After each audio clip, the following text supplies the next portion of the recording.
You can watch it as it comes up for your chapter or however they teach it to you.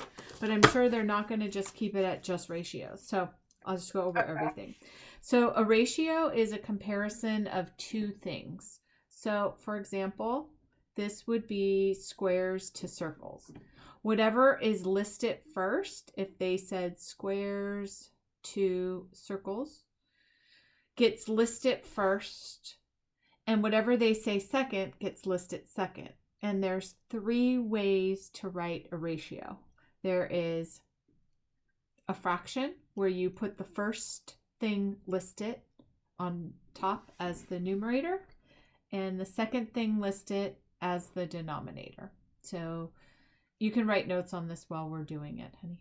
That's a good practice to get I know into. this, but so yeah, far. Just write everything, and then you'll have a whole thing all neat and organized like I know you like it. And it'll be everything ratio. Okay, so this is the first way to do it. The second way is to actually write the word to. So you're going to write the first thing to the second thing. And then the third way to write it is the first thing with a colon and then the second thing. So for example, this right here, if they wanted to know gray to white, you would do 3 and then there's 4 white, so it would be 3 to 4.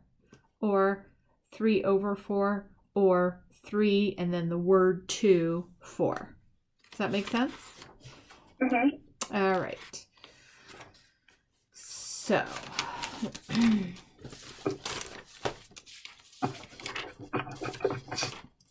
a unit rate is part of a ratio. So a rate means that it's a ratio that compares two quantities that have different units of measure. A unit rate is what that thing would be if there was only one of them. So for example, on here we have a table and it says that there is a veggie burger and it costs $4 for one. That is the unit rate. It's always the cost for one. So on your paper, you're going to say unit rate, cost for one item. So one burger costs $4. They definitely don't live in the Bay Area. Unless they go to In-N-Out. And now they're going to say how much is 7 burgers. So you're going to do $4 times 7 equals $28. Okay, so that's easy. Sometimes they're going to say, Lauren went shopping with Jenny and bought $60 worth of shirts. She got 4 shirts. So this, they give you the total spent and the total number of items bought, and they want you to find the unit rate, which means the price for one shirt. How many dollars is one shirt? That they won't write this. When they say find the unit rate, that's what that means. Does that make sense to you now? Yeah. Okay, so you're going to do 60 divided by 4 is $15. So it is $15 for one shirt.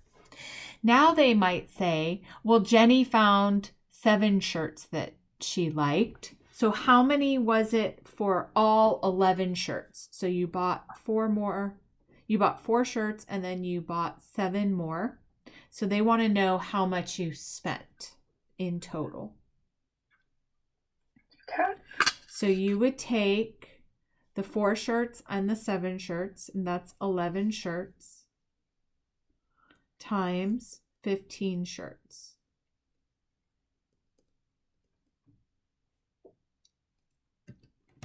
So then we do 11 times 15 equals 165, and then you label your answer in dollars. Is that you with me so far? Yeah. Okay, awesome. So I'll give you another example. A lot of times you're doing word problems with it, and you know, who loves word problems? Nobody. So it's good to practice. Okay, So number 11, there are 24 baseball cards in 4 packs. Complete the table to find the rate that gives the number of cards in 2 packs. So we know that our unit rate is 24 colon 4. So we're first going to write that in so that we know that this is the rate, and we want to find out how much 1 and 2 are. Does that make sense? Okay. So for this one, they gave you 24 cards in 4 packs. So if you have 24, how would you get this down to a 4? You're either going to multiply or divide. So would you multiply by something or would you divide by something? Probably multiply. So you have 24 and you want to get it down to 4. Well then divide. And what would you divide by? I don't know, 6. Now, if they gave you this and they wanted you to find this, you would multiply by 6, right? So it just depends on what they give you. So we know that this is moving by a factor of 6, right? So this would be times 6. This would be divided by 6. Let's check if this holds true. We divide this by 6, would we get 3? We multiply this by 6, would we get 18? So yes. So now we know that the pattern continues. If they gave you this and you were trying to find this, you would know that you would divide by 6, but they're giving you this, so we know we have to do what?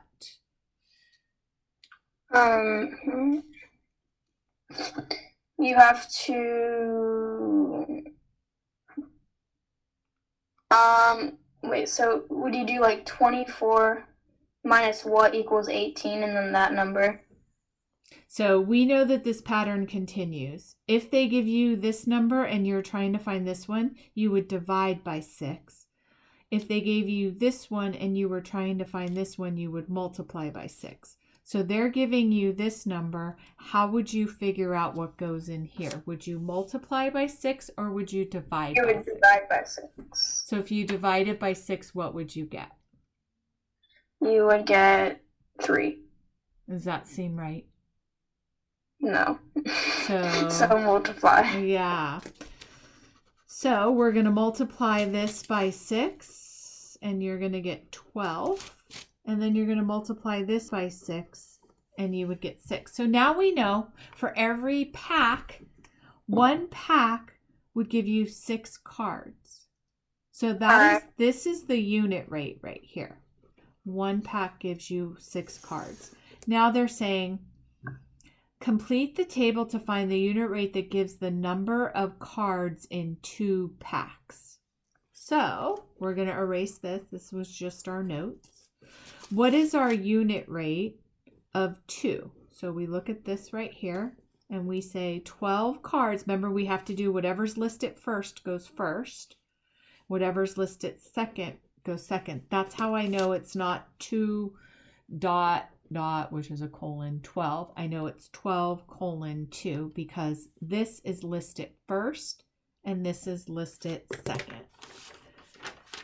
Okay. Okay. Does that make sense? Yeah, I think so. Okay. So now we're going to do this one. They want us to complete the table and they gave us this. And they gave us this and they gave us this. So now I would like you to find out, how are these changing?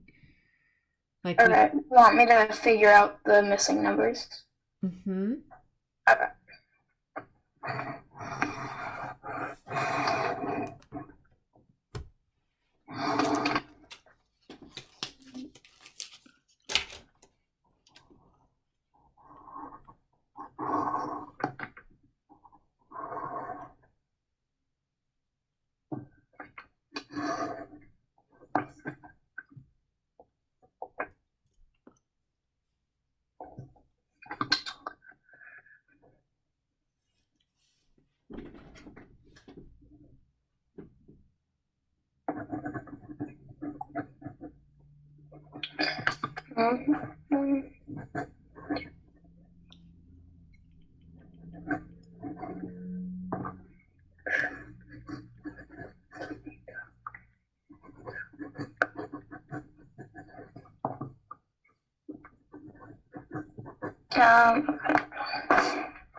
See.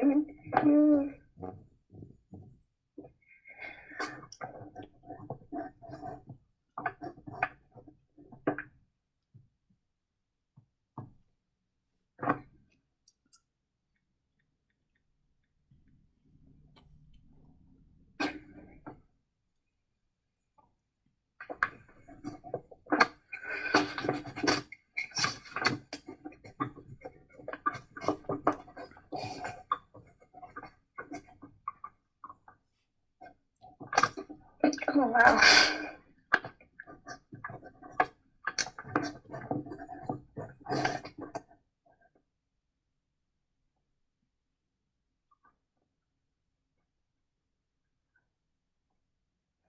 Um,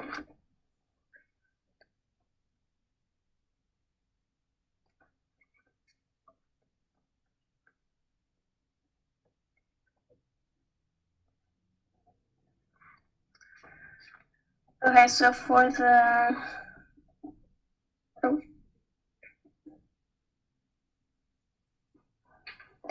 Wait, so I divided 5 into 75, and I did 5 divided by 75, and then to find the missing number above 4, would I divide 4 into... So remember, if they give you this, you multiply by whatever you divided this by. Okay. You multiply. Mm-hmm. So...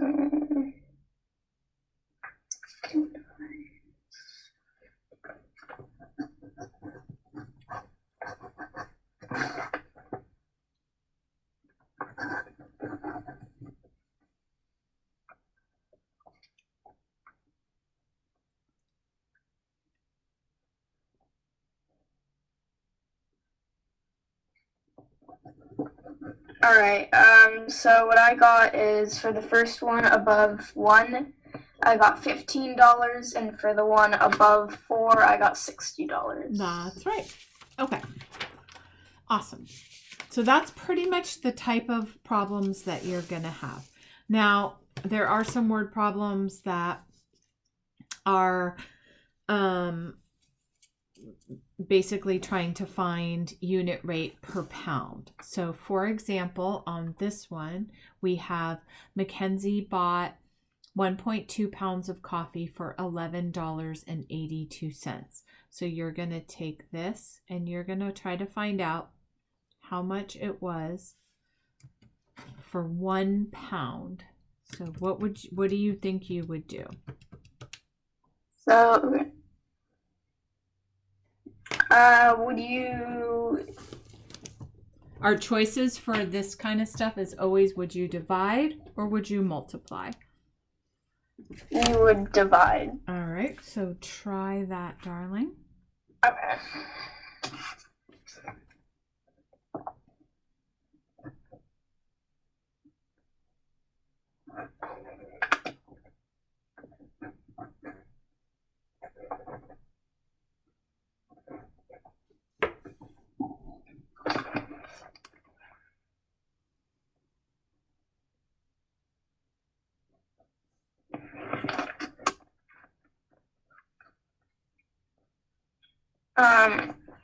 When dividing with decimals, I forgot we did this a long time ago.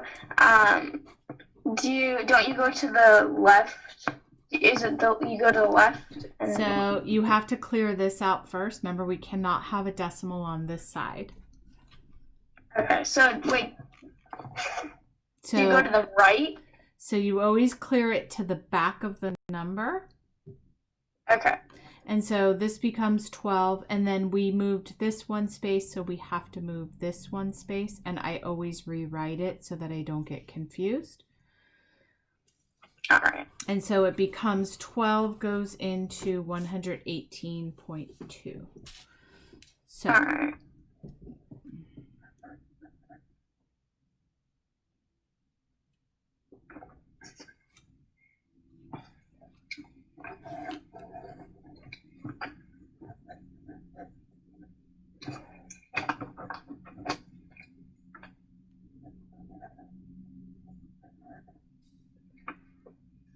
So you just divide 12 into 118 or 11. What do you think? So when now it's 12 divided into 118.2, would you do 12? How many times 12 can go into 11 or 118? So this we have to already know how to do, honey. Remember I said that we have to start keeping the concepts in our brain. So next year, they're probably not going to go over this stuff hardly at all. So you have to remember, and I get that you don't remember it, but that's why you have to watch my videos, because they're never going to talk about this again. They talked about it in 3rd grade, 4th grade, 5th grade, this grade. And then they start going into algebra and geometry, and they're not going to really go over any of this. So you have to remember. All right. So yeah. So 12 goes into 11 0 times. So that's how I know I'm not working with 11. I have to work with 118. And 12 goes in about 10 times because 12 times 10 is 120. But I can't go over. So I know for a fact that my answer is going to be whatever 12 times 9 is. So I'm going to put my 9 right here. And I'm going to do, okay, it's 108. So I'm going to write 108. What's left is 10. What's left is 10. And then I bring down the 2. Now I say, okay, well, this gave me 108. So now I know that I'm working with 12 times 8, which is 96. I'm into. You already have, okay. Yeah. You end up putting this right up here. It doesn't move because we've already moved it. And then this is 12 times 8 is 96. Then I do 12 minus 6 is 6. And then 10 minus 9. All right. Sorry, this is 9. What am I doing? We have to borrow. 9 minus 9 is 0. So it's 6. Now, you cannot have a remainder in decimal, so you have to keep going. So I can't. Yeah, I remember that. Yeah. So then you do, this is 6. Let me make it neater. And then I add a 0 here. 12 goes into 60 how many times? 5 times. So it is $9.85 per pound. Okay.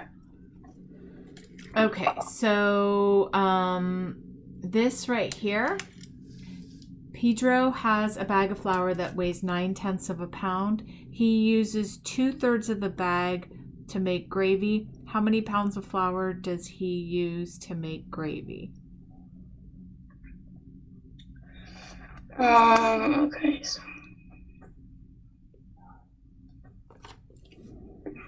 So would you?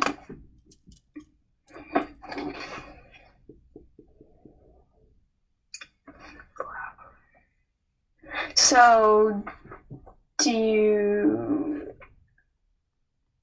subtract? So try subtracting and then see if your answer makes sense. Okay.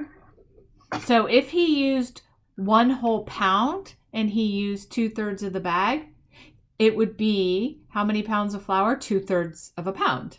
But he didn't have a whole bag. Mm-hmm. Okay. So let's try it subtracting and see if that makes sense. Yeah.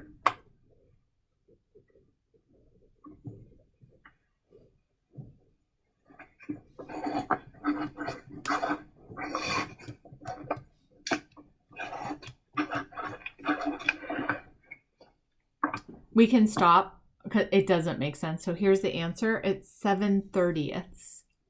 That does not make sense. So it's not subtraction. We know it's not addition. Anytime you have, I hate explaining this concept. There's not many concepts that I hate explaining, but it doesn't make sense. You just have to keep it in your brain. When you have a whole, and you split it into any fraction. So now we don't have this anymore. We just have this section right here. And then someone tells you to find a fraction of that. So what we're trying to find is this right here. It seems like you should subtract or divide because you're finding a part of a part. I want you to keep this in your brain forever. Whenever you're finding a part of a fraction, now remember this, you have to multiply the fractions together. I know it doesn't make sense, but now you're going to keep it in your brain. Okay, all right.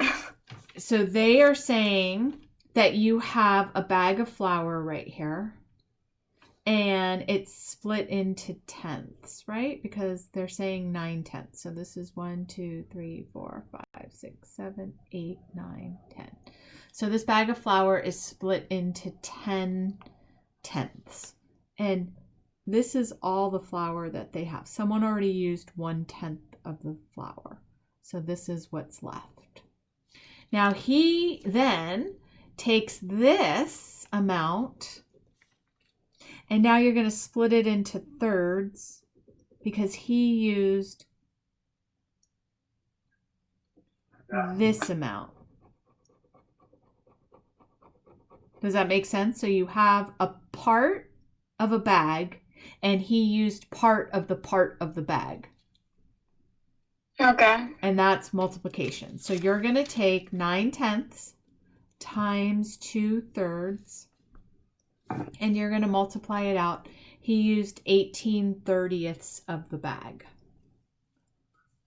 So if the bag had 30 parts in it, I don't know if that's 30, but I'll just kind of take a guess. He used 18 of those. Doesn't that make sense? So that's like splitting this square. I don't know if I can do any more with this square because it's pretty dark. I'm going to break it the whole square into 30 pieces.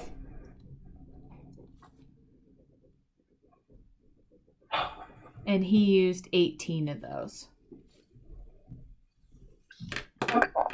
Does that kind of make sense? So remember, when you have a fraction and they want you to find part of a fraction, you always multiply the fractions together. Even though it does not totally make sense, that's what you do. Okay. Okay. So the other thing that they're going to probably have you do is to find an equivalent ratio. So they give you a ratio. Say the ratio is boys to girls. There's 1 boy to 6 girls.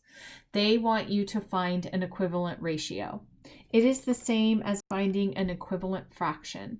So how would I find an equivalent fraction to 1/6? I would multiply it by something. And it doesn't matter what I multiply it by, but anything I multiply the denominator by, I have to multiply the numerator by. So I'm just going to do 2. It becomes 2/12. And then our equivalent ratio is, if there were 2 boys, there would be 12 girls. Now I'm going to multiply it by 3, and it becomes 3/18. If there are 3 boys, there would be 18 girls. So that is what an equivalent fraction is.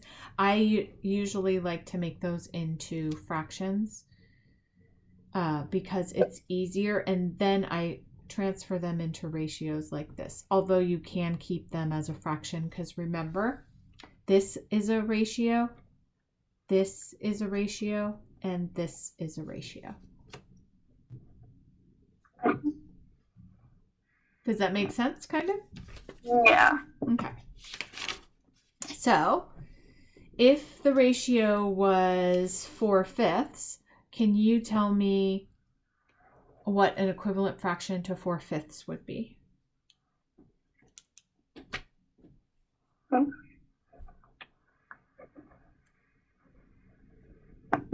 Wait, so here, I have to look at it again. But you multiplied the,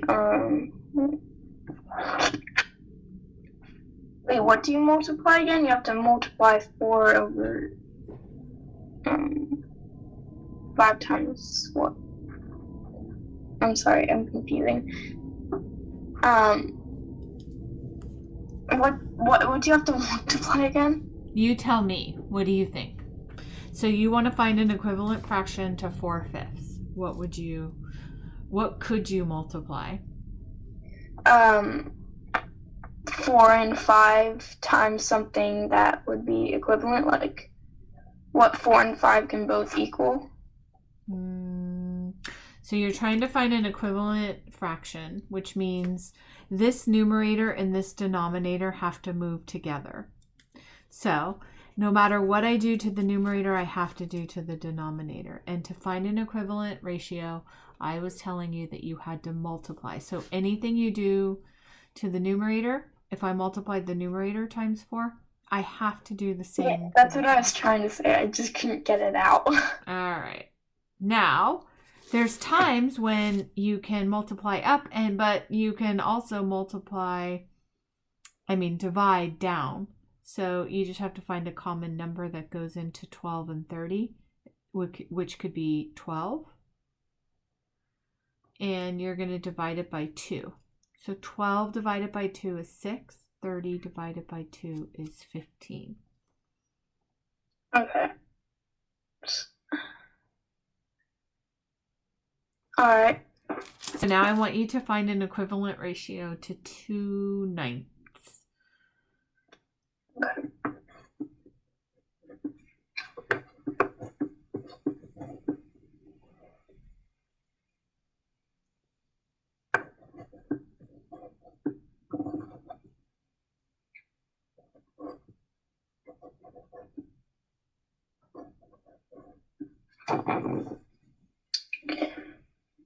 Can I do 4/18? Yeah, Okay. that's right. So, okay. All right, let's find an equivalent ratio to 12, one by multiplying by something and one by dividing by something. Okay.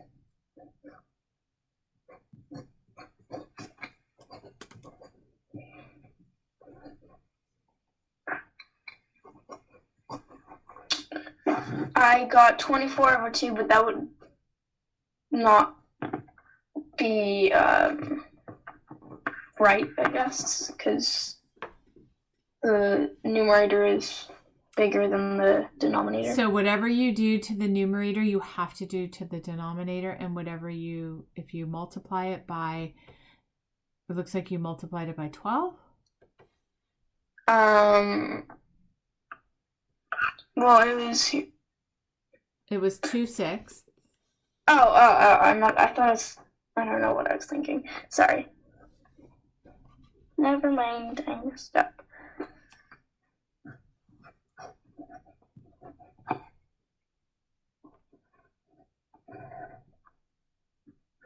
Alright, I got 2/12, but you can simplify that more. Not right? 2/12. Anything you do to the denominator, you have to do to the numerator.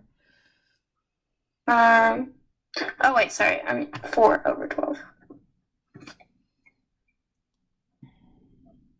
And then dividing it, you would do 2 into 6, I think. That would be 3. No. It would be, you can only divide it by a 2 because that's the only common number that 2 goes into. When you multiply, you can multiply it by anything, but you cannot divide it by anything. You have to find a number that goes into both the numerator and the denominator. Okay. So 2 is the only number, so 2 divided by 2 is 2. 2 divided by 2 is not 2, my darling. Alright, sorry. 0. Not 0.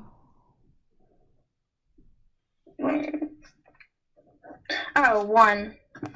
Yeah. My bad.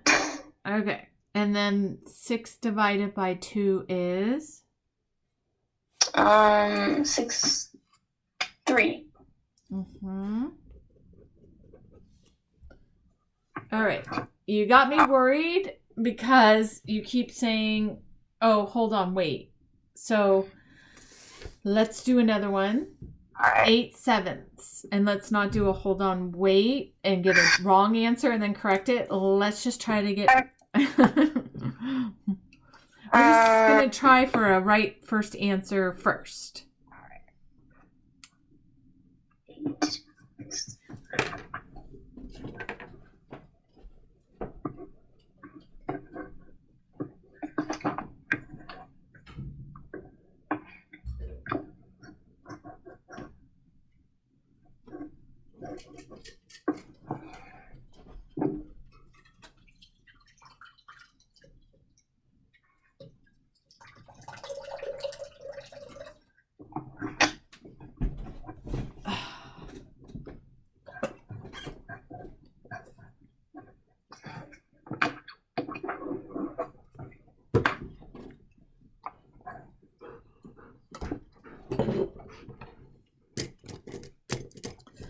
All right. What did you get, my darling?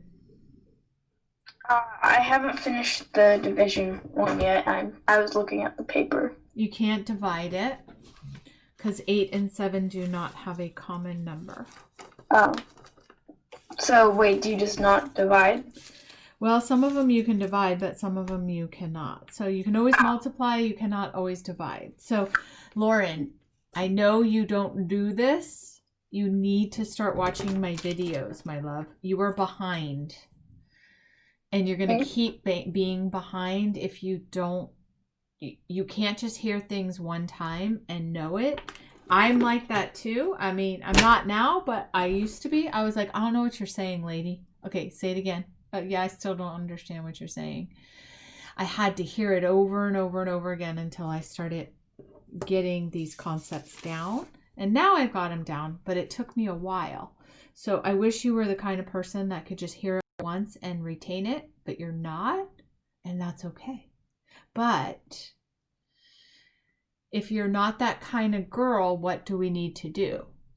We need to watch the videos. And I'm giving you everything you need, and you're basically not taking advantage of this advantage.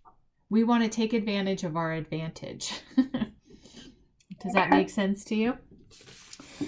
All right, so I'm going to go over this again because it seems like it's still a little tricky for you. So if I had a ratio of 3/7 and I was trying to find an equivalent fraction, there are only two ways to make an equivalent fraction, and that is to multiply or divide. Now, I can already see that 3 and 7 neither one of them have a common number that I can divide with. So I'm going to say, well, I can't divide on that one. So I am going to multiply, and I can multiply by whatever I want. I cannot divide by whatever I want, but I can certainly multiply by whatever I want. So I can multiply by 2. I can multiply by 10. I can multiply by 3, anything I want. I just have to remember that whatever I do to the numerator, I have to do to the denominator. So 3 times 2 is 6, 7 times 2 is 14. So 3/7 is equivalent in a ratio to 6/14, and it's also equivalent to 30/70, and it's also equivalent to 9/21.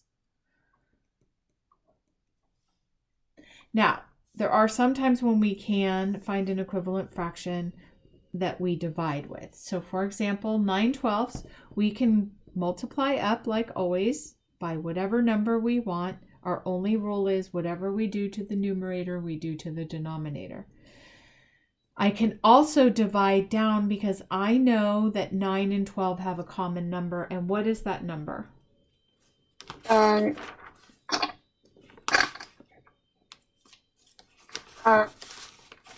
3. So I would divide this by 3, and I would divide this by 3.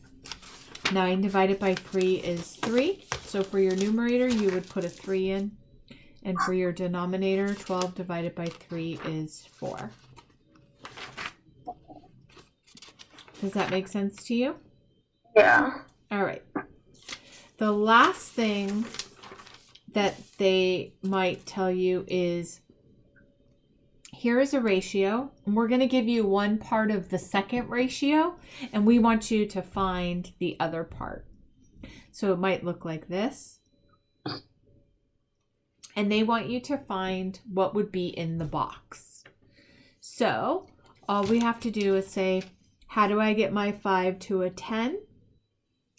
Multiply it by 2, and anything I do to the denominator, I do to the numerator. So 4 times 2 is 8. So 4/5 and 8/10 is an equivalent fraction. Okay. Now here's another one. 10 with a box equals 40 over 12. So for this one, they gave us the numerator. So what would you do with that?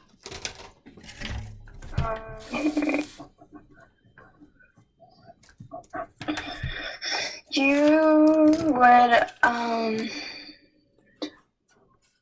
well, so since 10 times what equals 40, and that's times 4, so you would,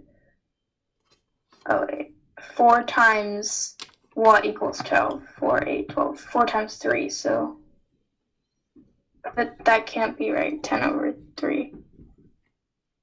So, oh wait, I just said here, wait again. It's okay. So how do I get my 40 to a 10 or my 10 to a 40? Yeah, you can multiply by 4, or you can do the opposite. I could divide by 4 if I'm going this way. So if I'm going this way, it would be times 4. And if I'm going this way, it would be divided by 4. I'm going this way, so I have to divide it by 4. And 12 divided by 4 is 3. So you did get the right answer. If they gave us this and we had to find this, we would be going this way, which is multiplying by 4. Okay. Does that make sense a little bit? Yeah. Okay. So they have a problem here. There are 312 cards in a deck, 6 decks of playing cards. I want you to try to find the unit rate.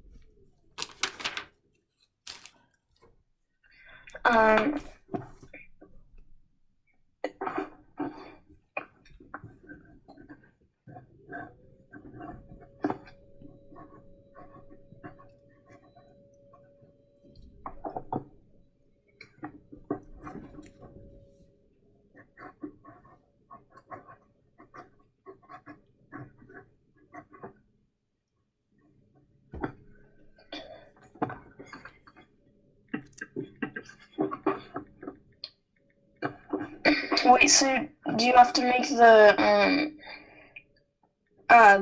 box thing? You tell me, what do you think? It's kind of like a little test.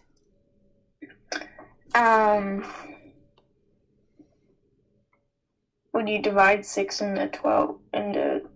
You do whatever you think, and I will. Well, I think I'm hung, but It's okay. Do what you I think. kind of forgot. I have a very bad memory. Or I'm very tired. Or probably both.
I might be wrong, but I divided it, and I got 52.